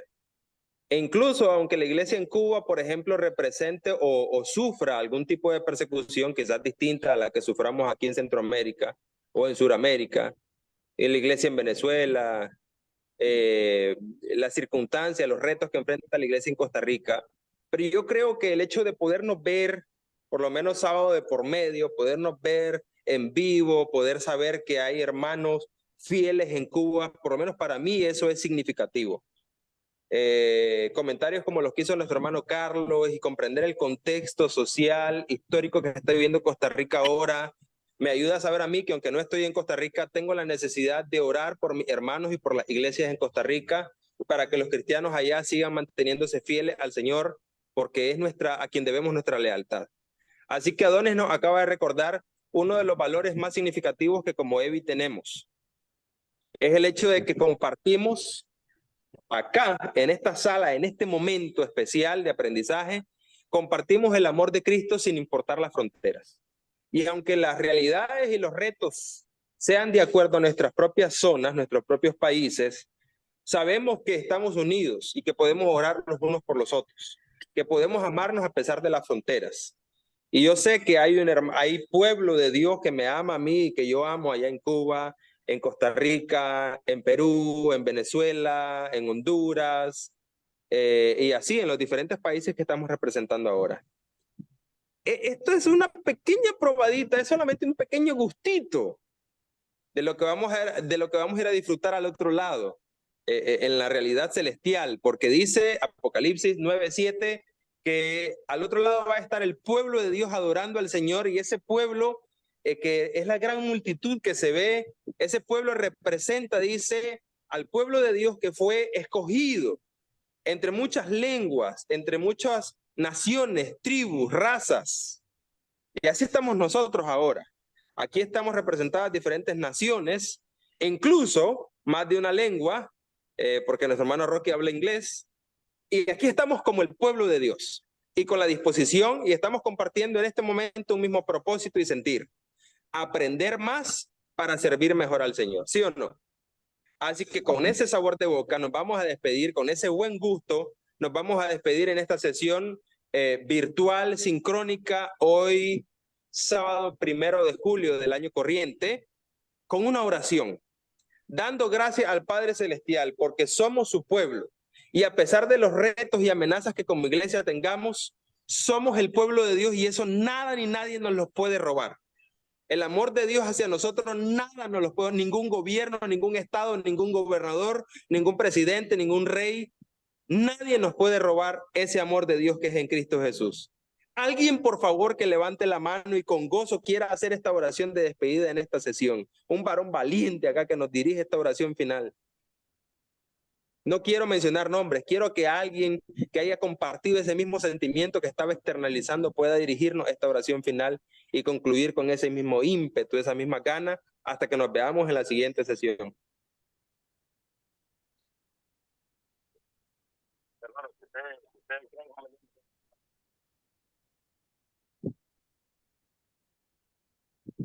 Hermano, si usted ya lo puede hacer, entonces no hay problema. Ok, Giovanni. No creo que te hayan oído, ¿Qué? hermano. ¿Oyen a Vladimir? No. No. Hable, Vladimir, hable. Adelante, Vladimir. Di algo, Vladimir. Creo que no, hermano. Lo siento. Bueno, de los que estamos aquí por Zoom.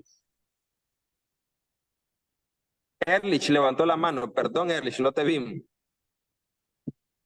Sí, Hermano, si quiere hacer esta oración, por favor, despídanos ante el Padre Celestial. Hasta un siguiente encuentro. Amén. Bendito Dios, Señor, Padre Altísimo, te damos gracias infinitamente por esta maravillosa tarde que nos ha regalado a nosotros en compañía de nuestros hermanos. En todas las partes de Latinoamérica, Padre, que nos reunimos hoy para estudiar, meditar, escudriñar y seguir profundizando en todas las cuestiones espirituales y teológicas que necesitamos aprender para prepararnos mejor para servir a tu pueblo, Señor. Te damos gracias por esta clase maravillosa y sobre todo por la reflexión final que nuestro hermano compartía, Padre amado. Gracias por ese amor inmenso que has sembrado en nuestros corazones por nuestros hermanos. Gracias por la oportunidad, Señor, de compartir. Gracias, Padre amado, por tener esa poderosa herramienta que es la oración, que podemos utilizar para ayudarnos unos a otros, alentarnos, animarnos y acercarnos más a Dios, Señor. Te pedimos, Padre amado, que estés bendiciendo en este momento a todos nuestros hermanos, los de todas las naciones que estamos aquí presentes, en especial a los que hacen un gran esfuerzo para que nosotros aquí en Cuba podamos participar junto a ellos. Le damos gracias a ellos en nombre de nuestro Señor Jesucristo y le pedimos a nuestro Señor que siga cultivando en sus corazones la misericordia con que nos han amado y sobre todo la gracia de nuestro Dios esté sobre todos ustedes, los hermanos. Le damos gracias infinitamente, pedimos pedir también que nuestro Señor nos esté acordando siempre de la oportunidad de orar y clamar por cada uno de ustedes. Lo llevamos en nuestros corazones. Le damos gracias a Dios por haberlo conocido y por tener esta familia maravillosa que nos ha regalado el Señor. Gracias, hermanos míos. Nos despedimos en esta tarde, pero nunca en la presencia de nuestro Señor. Y le pedimos tarde para mañana adorarlo en espíritu y en verdad, como solo Él lo merece. Gracias, Padre amado. En el nombre de Jesús. Amén. Amén. Amén. Buenas tardes. Amén. Buenas Gracias, tardes a Erlich. todos. Buenas tardes. Bendiciones, hermano. Bueno, Roque, ¿puede detener la grabación o ya la detuvo? Buenas tardes, hermanos cubanos. Vemos, Leonardo. Hasta pronto, Vivian. Vladimir. Por favor, sus oraciones por el hermano Rocky y este siervo suyo, que estaremos viajando al final de este mes al norte de Honduras para desarrollar un seminario justo tratado o relacionado con el curso anterior de este programa. El hermano Rocky va a estar presentando como seminario lo que nos estuvo presentando en el curso anterior sobre la organización de la iglesia. Por favor, sus oraciones por el hermano Rocky como el orador de ese seminario. Lo va a hacer en español, así que sus oraciones, él está esforzándose mucho para llevar el seminario en español, y yo lo voy a estar acompañando para ayudar obviamente con la logística del seminario y con lo demás del viaje. Así que por favor, hermanos, sus oraciones por nuestro hermano Rocky, por este seminario, que sea todo un éxito y también que surta los propósitos del viaje que hemos programado. Yo ore que el Señor pone la español en mi mente. Amén, mi hermano. Amén. Bueno, hermanos, me despido deseándoles que la paz del Señor more en sus corazones. Igualmente, hermano, bendiciones para todos. Saludos.